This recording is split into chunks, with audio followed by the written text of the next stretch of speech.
Hello प्यारे बच्चों, good morning. कैसे हैं आप सब? टॉप ऑफ द वर्ल्ड यानी बहुत खुश। तो बेटा आज की हमारी वर्कशीट कौन सी है? 117 है। तो सभी बच्चे वर्कशीट शुरू करने से पहले चैनल को सब्सक्राइब कर लीजिए, बेल आइकन को दबा लीजिए ताकि आगे आने वाली वीडियो का नोटिफिकेशन आपको तुरंत मिल जाए। तो शुरू करते हैं बेटा आज की अपनी वर्कशीट।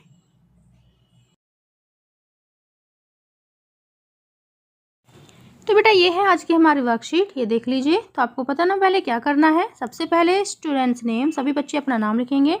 यहाँ लिखेंगे टीचर्स नेम, अपने अध्यापक का नाम। ये है हमारे क्लास 5 के बच्चों के लिए वर्कशीट। यहाँ लिखेंगे अपना सेक्शन A, B या C, जो भी आपका सेक्शन हो। ये है हमारी वर्कशीट नंबर 117। क्या डेट है? 25 नवंबर 2020। ये हमारी इंग्लिश की वर्कशीट है जो आपकी टेक्स्ट बुक मैरीगोल्ड से ली गई है, यूनिट 7 गुलिवर्स ट्रेवल्स। तो चलिए देखते हैं आज हमें क्या करना है। Good morning students, good morning प्यारे बच्चों। You must have enjoyed the adventurous journey of Gulliver. आपने गुलिवर की साहसिक यात्रा का आनंद लिया होगा। लेट मी सी, मुझे देखने दो। How much of the story you remember, आपको कहानी कितनी याद है? फर्स्ट क्या है? ए oops, I jumbled the story, मैंने कहानी को गड़बड़ कर दिया।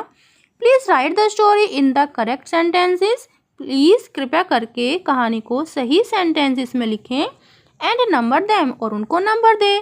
तो चलिए देखते हैं जो कहानी के जो सेंटेंसेस है वो क्या है। Farmers 1 year old son grabbed to eat me, जो फार्मर का 1 साल का बेटा है मुझे खाने के लिए झपका। Farmer's wife put me on bed and covered me with her handkerchief, किसान की पत्नी ने मुझे बिस्तर पर लिटा दिया और अपने रुमाल से मुझे ढक दिया।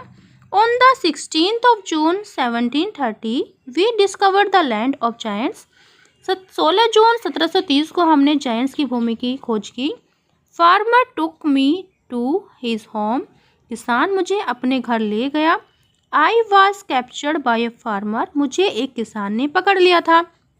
तो अब हमें क्या करना है, हमें इन सेंटेंसेस को नंबर देने हैं और अपनी कॉपी में इन सेंटेंसेस को सही करके लिखने हैं, क्योंकि ये उल्टे सीधे लिखे हुए हैं। तो फर्स्ट सेंटेंस हमारा कौन सा है? फर्स्ट होगा ये वाला हमारा। On the 16th of June 1730 we discovered the lands of giants, यानी 16 जून 1730 को हमने जायंट्स की भूमि की खोज की थी। फिर नेक्स्ट है हमारा सेंटेंसेस 2, ये वाला। I was captured by a farmer, मुझे एक किसान ने पकड़ लिया था। फिर नेक्स्ट थर्ड होगा ये सेंटेंस हमारा। Farmer took me to his home, किसान मुझे अपने घर ले गया। फिर फोर्थ सेंटेंस हमारा कौन सा है? ये। Farmers 1 year old son grabbed to eat me, किसान का 1 साल का बेटा मुझे खाने के लिए झपका। Farmer's wife put me on bed and covered me with her handkerchief, किसान की पत्नी ने मुझे बिस्तर पर लेटा दिया और रुमाल से ढक दिया। तो ये हमारा सेंटेंसेस है 5th। तो हमने सभी सेंटेंसेस को नंबर भी दे दिए हैं और आपको क्या करना है, अपनी कॉपी में आपको पहले ये वाला सेंटेंस लिखना है, ठीक है, फर्स्ट। फिर लिखेंगे सेकंड ये, फिर लिखेंगे थर्ड ये, फिर लिखेंगे फोर्थ ये वाला सेंटेंस, और फिर लिखेंगे 5th ये वाला सेंटेंस, ठीक है। फिर नेक्स्ट देखते हैं बी क्या है। B, from page number 119 of the textbook Marigold, जो आपकी टेक्स्ट बुक मैरीगोल्ड है उसका पेज नंबर 119 से राइट द सेंटेंसेस, यानी सेंटेंसेस लिखे that tells you that Gulliver's was a learned man, जो आपको बताता है कि गुलिवर एक विद्वान व्यक्ति था। तो आपके पास जो बुक है टेक्स्ट बुक पेज नंबर 119, उससे आपको एक सेंटेंसेस लिखना है जो आपको ये बताता है कि गुलिवर एक विद्वान व्यक्ति था। तो हम लिखेंगे I tried, I TRIED tried, to speak SPEAK speak, to them THEM them, in several SEVERAL several language, LANGUAGES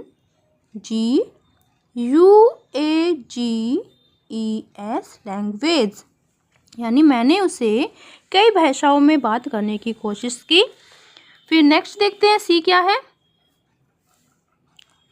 use the correct degree of the adjective to fill in the blanks, यानी रिक्त स्थान भरने के लिए विशेषण की सही degree का उपयोग करें। फर्स्ट क्या है? गुलिवर इज अ मैन, तो यहाँ पर क्या आएगा? यहाँ पर आएगा tall. Gulliver is a tall man. यहाँ पर किसी के साथ किसी की तुलना यानी गुलिवर की तुलना नहीं हो रही है ना, सिर्फ यहाँ पर क्या है, गुलिवर एक लंबा आदमी है, इसलिए यहाँ पर सिर्फ टॉल आएगा। फिर नेक्स्ट है the baby boy is than Gulliver's. तो यहाँ पर क्या आएगा, यहाँ पर जो बेबी बॉय है उसकी तुलना हो रही है गुलिवर से, यानी जो बेबी बॉय है वो गुलिवर से लंबा था, तो यहाँ पर क्या आएगा, टॉलर, TALLER, टॉलर। ठीक है, क्योंकि यहाँ पर क्या है, गुलिवर के साथ तुलना है बेबी बॉय की, गुलिवर्स। फिर नेक्स्ट क्या है, the farmer is the among them. यहाँ पर किसके साथ तुलना है, सभी के साथ, किसकी, किसान की, तो यहाँ पर क्या आएगा, tallest, TALLEST, tallest among them, यानी जो किसान है वो सबसे लंबा है। ऐसे यहाँ पर देखिए, an apple is a fruit, यहाँ पर क्या आएगा, जूसी, JUICY, जूसी फ्रूट, जो सेब है वो एक रसदार फल है। फिर नेक्स्ट क्या है, ये देखिए, an orange is than an apple. तो यहाँ पर जो ऑरेंज है, संतरा है, उसकी तुलना किससे हुई है, एप्पल से, सेब से, तो यहाँ पर क्या आएगा, जूसियर, JUICER,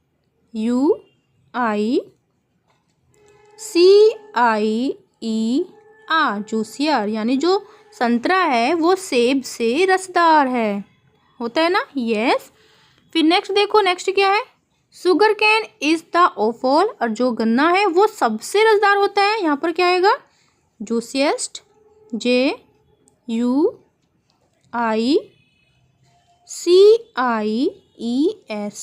जूसियस्ट ऑफ ऑल। ठीक है, फिर नेक्स्ट देखते हैं डी क्या है, D, I have written a story about Gulliver's, यानी मैंने गुलिवर के बारे में एक कहानी लिखी, but have forgotten to punctuate the story, लेकिन कहानी को विराम देना भूल गई। Can you please do this for me, क्या आप मेरे लिए ऐसा कर सकते हैं, यानी आप जो मैंने कहानी लिखी है उसमें विराम दे सकते हैं। जैसे क्या है, Gulliver love to sail to distant lands, यानी मैंने यहाँ से लेकर एक पूरा पैराग्राफ लिख लिया है, और मैंने यानी इसमें क्या नहीं किया, मैंने इसमें पंक्चुएट नहीं किया, यानी विराम नहीं दिया। तो हमें क्या करना है, हमें स्टोरी पढ़नी है और इसमें विराम देना है। कहाँ कहाँ पर विराम देंगे हम देख लेते हैं। गुलिवर, जी कैपिटल लेटर में लिखेंगे हम पहले, जो नाम होता है, जो वो गुलिवर जो नाम होता है वो कैपिटल लेटर में होता है। Gulliver love to sail to distant lands, यहाँ पर हम विराम देंगे लैंड्स पे, ठीक है, यानी फुल स्टॉप। गुलिवर्स को दूर की ज़मीन पर यात्रा करना पसंद था। फिर जो ही है, एच कैपिटल लेटर पे लिखेंगे हम पहले, he wanted to become a sailor, यहाँ पर फुल स्टॉप देंगे, वह एक नाविक बनना चाहता था। फिर क्या करेंगे, ही कैपिटल लेटर में, H he went on his first journey at the age of 19, full stop, यहाँ पर हम विराम देंगे 19 पर, क्योंकि वे 19 साल की उम्र में अपनी पहली यात्रा पर गए थे। फिर जो टी है वो कैपिटल लेटर में लिखेंगे। There was a heavy storm and the ship was wrecked but he manage to save himself, यहाँ पर हम फुल स्टॉप करेंगे क्योंकि एक भारी तूफान था और जहाज़ बर्बाद हो गया था, लेकिन वह खुद को बचाने में कामयाब रहा। फिर जो ही है, फिर इसको कैपिटल लेटर में लिखेंगे, एच को। ही रिटर्न होम सेफली, वह सुरक्षित घर लौट आया। फिर गुलिवर्स, जी कैपिटल लेटर में, Gulliver's wife felt so happy to see him, full stop, यानी जो गुलिवर की पत्नी थी उसे देखकर बहुत खुश हुई। तो हमने देखा कि हमने फुल स्टॉप यानी विराम चिन्ह कहाँ कहाँ दिया है। फर्स्ट इज लैंड्स पे, ठीक है। फिर he wanted to become a sailor, sailor पे। फिर he went on the first journey at the age of 19 पे फुल स्टॉप, विराम। फिर there was a heavy storm and the ship was wrecked but he manage to save himself, full stop. फिर he return home safely, Gulliver's wife felt so happy to see him, यहाँ पर full stop, ठीक है। फिर next क्या है, अभिभावकों के लिए सुझाव, बच्चों को किसी प्रेरक प्रसंग के माध्यम से समझाइए कि हमें किसी के साथ भेदभाव नहीं करना चाहिए, अपितु मित्रतापूर्ण व्यवहार अपनाना चाहिए। Covid appropriate behaviour message, keep maintaining physical distance of 6 feet या 2 यार्ड्स। कोरोना जैसी महामारी से बचने के लिए हमें क्या करना है, 6 फीट की दूरी या 2 गज की दूरी को मेंटेन करके रखना है। तो बेटा ये थी आज की हमारी वर्कशीट, सभी बच्चे इसका रिप्लाई करेंगे। मिलते हैं कल नई वर्कशीट के साथ, आपका दिन शुभ हो। Have a nice day, bye bye बेटा।